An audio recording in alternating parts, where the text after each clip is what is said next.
Yes, trust me, you clicked on the right video. Now I know you're wondering why I'm taking pictures of okra and eggs. So in this video, I want to talk about artificial intelligence, which is AI.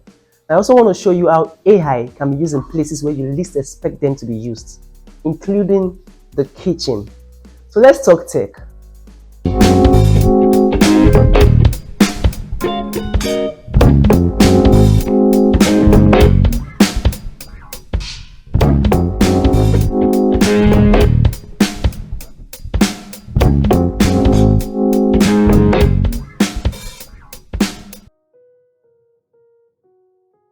Guys, welcome back to my YouTube channel. I'm glad you came back for a second episode. Um, so in the US, it takes about 3.4 days for an item that has been ordered off Amazon to get to the customer's door. So from the moment you click on buy to the moment you get the products at your place, it takes about 3.4 days. But what if I tell you that Amazon are currently working on something that allows you to get your item within 30 minutes or even less? So Amazon are trying to be able to pack and ship your item or your products even before you make the order. So it means they can predict not just when you will make an order, but what you're going to order for. Now, they have a patent on this system and it's called anticipatory shipping. And this is done using something called artificial intelligence. Now, the question is, what is AI? Now, any attempt to mimic any form of intelligence that humans possess naturally is what we call artificial intelligence, also known as AI. So AI is basically the mimicry of human intelligence in machines or software. And we all know that we possess several kinds of intelligence as human, starting from the ability to understand, the ability to learn, the ability to speak, the ability to make decisions. When we try to replicate any of this intelligence in machines or in software, what we get is artificial intelligence, also known as AI. It doesn't really matter how it is done or what is being used, but as long as the goal is to replicate human intelligence or to create machines of software that can attain human intelligence and even above and even go beyond that, then it is AI. One interesting aspect of AI is what we call computer vision, which involves giving machine or software the ability to see and interpret what they see. And there are several applications of this, right? At the intro of this video, I talked about how AI can be used in the kitchen. And with something called object detection, which is a branch of computer vision, machines are able to identify objects. And so, for instance, as you can see right here on the screen, I have a model. Basically, a model is just an artificial brain that is able to detect okra and egg in a given image, or in my case, in a given video. So this same technology can be transferred to a robot, and then this robot with this form of intelligence can actually help in the kitchen to do things like counting or even go as far as helping you cook. Yes, helping you cook.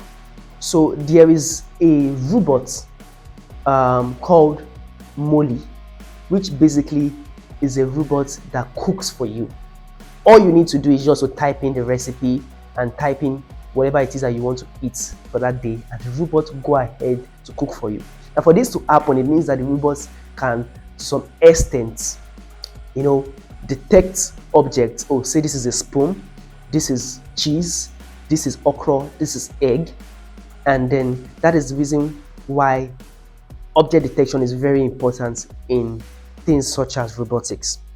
Now, another interesting aspect of AI is natural language processing, NLP. This is the ability for machines or software to interpret human language, whatever language human speaks, be it French, be it Yoruba, be it Igbo, be it Dutch, whatever form of language we speak, when we try to make machines understand that, interpret that, and even respond to human conversation, then that's what we call natural language processing. Still talking about NLP, we have what we call voice recognition, which is the ability for a machine to recognize human voice and to say whose voice it is. So for instance, as human, I can naturally recognize a person through that voice as long as I'm familiar with that voice. So for instance, let's say I have my mom outside and she's knocking at my door and I hear her voice. I can tell, oh, that's my mom at the door, even before seeing her. So we have some software that is able to recognize human voice. So some of us may be familiar with voice assistants, your Google Assistants, your Siri on your iPhone, and then you would have noticed that sometimes some of these assistants do not just understand what you say, but can also recognize your own voice and only respond when it is the registered voice that is speaking. It's all in the manual. Oh, the manual. Yes, of course. Yeah, if the panel locks down for any reason, Nina did have them add a voice override. Yes, but that only works with my voice, and he won't need it anyway, because it's all in the manual. Right. 1747. 1747. 1747.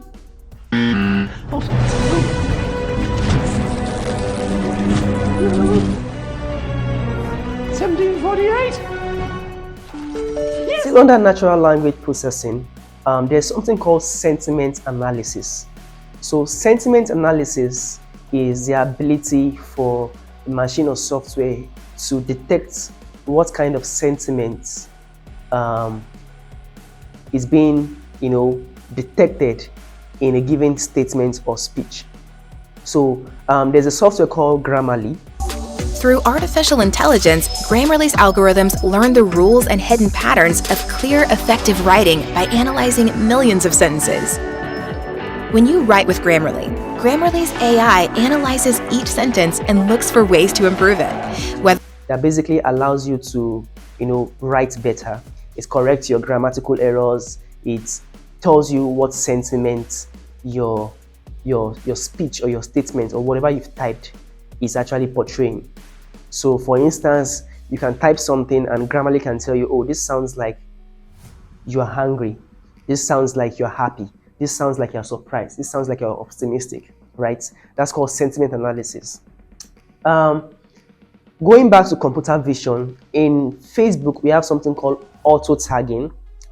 And auto-tagging basically is when Facebook recognizes a face in your picture that you're about to post, Facebook can suggest to tag that person because Facebook is able to recognize that person. So we call that facial recognition, which is also something that relates to computer vision. Now, the truth is that AI is almost in everything we do today, from our keyboard, our autocomplete in our keyboard, to our phone unlocking itself just by looking at our face through Face Unlock, and some other interesting little application that is deeply embedded into almost everyday software that we use. Now, in AI, one of the most common thing in AI, one of the common approach to doing most of these things I've mentioned so far is through something called machine learning. So basically, we get data and we feed this data into a machine and expect the machine to find pattern. And by finding pattern in that data, the machine is able to make future predictions. Now, take for instance, going back to the little project I did for this particular episode, what I did was to take a bunch of images of okra and eggs, and I ensured that I take pictures from different corner, different angle, different background, just to have some kind of varieties, right?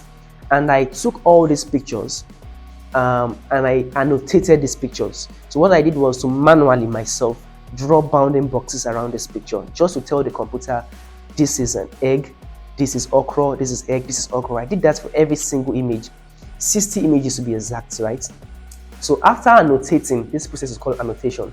So after annotating this data, I fed the computer this data and gave it some time to learn.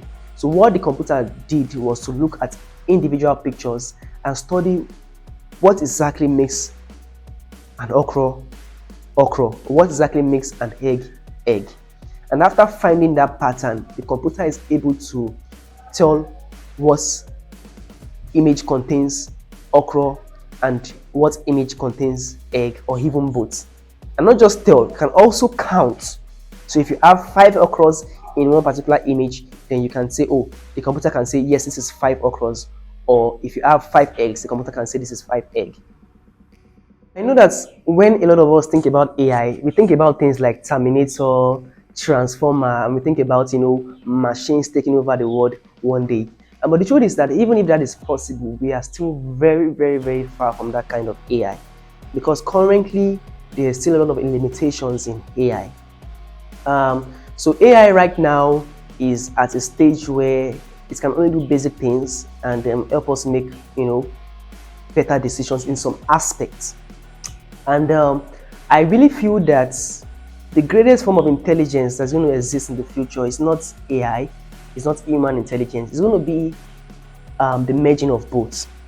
So Elon Musk, who is the founder of Tesla, SpaceX, is actually working on something called Neuralink, which is a kind of chip that goes into your head.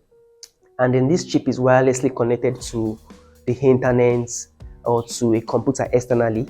And then, by combining the intelligence of machines with the intelligence of human, which we already possess, then we can have a better form of intelligence. So it's just like, when you combine the strength of a ox to the strength or to the skill and the coordination that a man has, you get something much more interesting, right?